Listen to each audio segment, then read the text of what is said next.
Hi, and welcome to my channel. So, why would I recut Zack Snyder's Justice League? Well, I'm a filmmaker and so far I've been editing only my own short films and videos. So I was curious if I can edit the movie, if I can cut it down to a more standard length. 2.5 hours, 2 hours 45 minutes, somewhere around that area seemed like a reasonable and achievable runtime. What I wanted to do, however, was to not sacrifice too much of the story. I wanted to keep Cyborg's story, Flash's time travel. One of the things I didn't want to do was cut down too much of Steppenwolf's scenes. I did cut some, but I kept his scenes with Desat and Darkseid.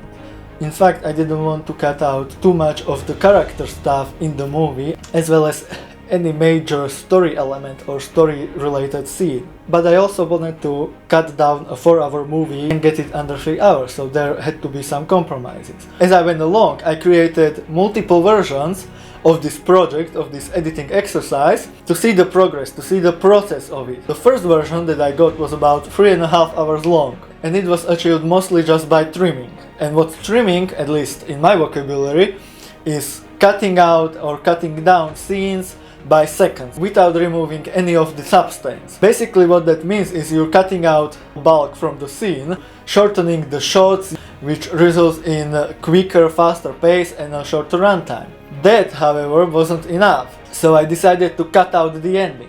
The story of the movie ends with Superman's shirt rip. That's where Silas's monologue ends, that's where the movie reaches its thematic end, that's where the story of the film ends. Everything after that, which means Lex and Deathstroke scene, Nightmare scene and Bruce meeting Martian Manhunter, is all just a nice and great addition, but it's not necessary for the movie's story, which is why I cut it out. Also, most of the trimming happened in the first half of the film, as I felt that it was a bit slow. Some major cutting down happened in the opening sequence and opening credits. I feel like the death of Superman, he screamed at Americans' mother boxes, and then the opening credits go on for a bit too long. There are too many similar shots, and with the death of Superman, you don't need them. You get the point that his scream awakened the mother boxes, even in a shorter version. Same with the opening credits, there's just too much of Bruce on a horse in a beautiful location. It's a bit too long. I also re-edited the portion of the movie in the final battle, when Superman's punching Steppenwolf, and from that to the Unity forming, because I feel like it went on for a bit too long.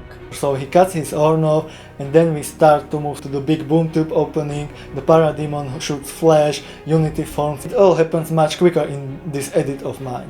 The one thing I prolonged actually was the Superman shot in the sun after he takes his first flight post-resurrection.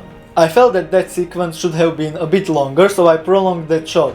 I painted out Superman from the background and then rotoscoped him, so I can use the image of Superman on clean background of Earth and Sun, so I can make the shot longer. I also prolonged the music, the Zimmer's theme, in that sequence. This resulted in a more satisfying and fulfilling first flight in the black suit. Okay, but it's still 3.5 hours long, and I knew I wanted to get it under 3 hours. So that's when we moved to the second version. In this version, it wasn't just about trimming, which happened too.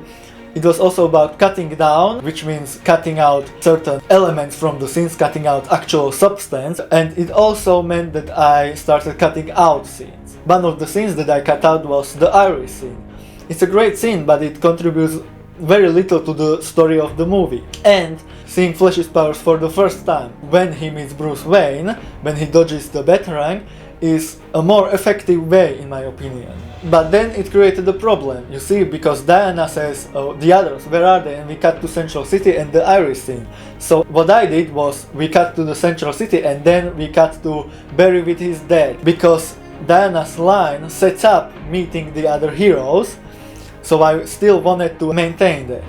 Other things I cut out in this second version was the scene where Parademons drag Atlanteans out of the water and where Steppenwolf interrogates them. That scene is not necessary. Steppenwolf can just know where the Atlantis stronghold is. Some trimming also went down, so I kept shortening certain scenes and sequences. The runtime I got to was 3 hours and 7 minutes, which was still too long. So I decided to do a third version, where I rearranged certain scenes, which created opportunities to cut other scenes out. For instance, I decided to move the scene where the Amazons light the ancient warning fire right after Steppenwolf's attack on Themyscira. This allowed me to move the plot a little quicker, to cut certain things out, for instance Steppenwolf first arriving in Požárnov, and I also got to cut or trim down other scenes.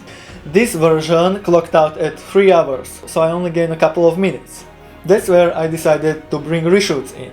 Yes, I know, but hear me out. Part of the reason why they reshot so much was because they wanted to make it a 2 hours long movie, which meant they need to simplify the plot and they need to move certain things around so that in one reshot scene you get plot necessary information from 2 or 3 Snyder scenes, for instance. This allowed me to cut Cyborg's backstory out in the 4th version, where I used the reshot conversation between Victor and Silas, where Silas mentioned that I lost your mother in the accident.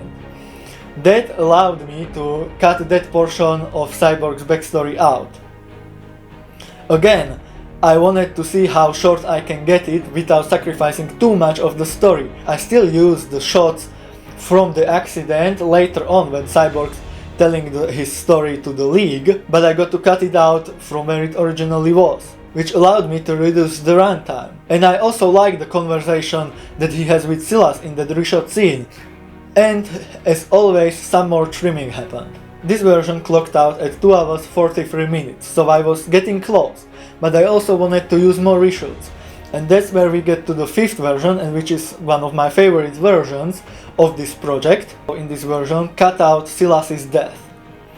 This moment in the film is very important for Cyborg's character. It also works for the finale when he's tempted by mother boxes to get his family back, because both of his parents are dead at that point. It can still work with Silas being alive, although it's not as powerful. Either way, cutting Silas's death out reduces the runtime. But aside from Cyborg's story, there's also this important piece of information where the League learns how to track the mother box, how to find the mother box, which is crucial for the plot to move forward. In the reshot version, where Silas didn't die and we didn't see that scene, Aquaman has a rant there that we don't know where Steppenwolf is, and Wonder Woman says that the mother boxes have to create an energy search so they can track it.